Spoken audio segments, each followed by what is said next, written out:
We've seen some very personal attacks on you through social media and various other channels. How do you react to that? How do you cope with that?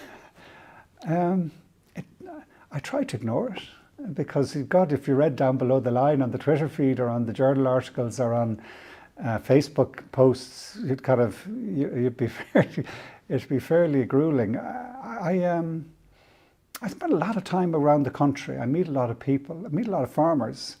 I kind of judge a lot on what they're saying to me. And I would have a lot of friends in farming, in all sorts of different forms of farming. So I kind of tend to get my kind of sense of where we're, by listening to them, and rather than listening to the Twitter media or the kind of attacks you get.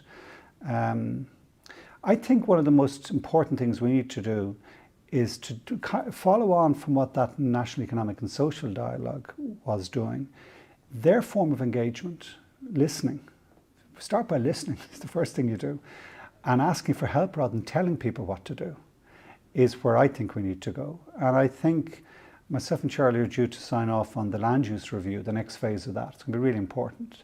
And I think central to that will be the process of engagement at a fairly local level. I mean, right down to, all those discussion groups that were started back in 2012 and so on, like in farming. Well, using those sort of mechanisms to kind of, let's listen to each other in terms of where's this going, as well as listening to the media, who've got a real responsible role.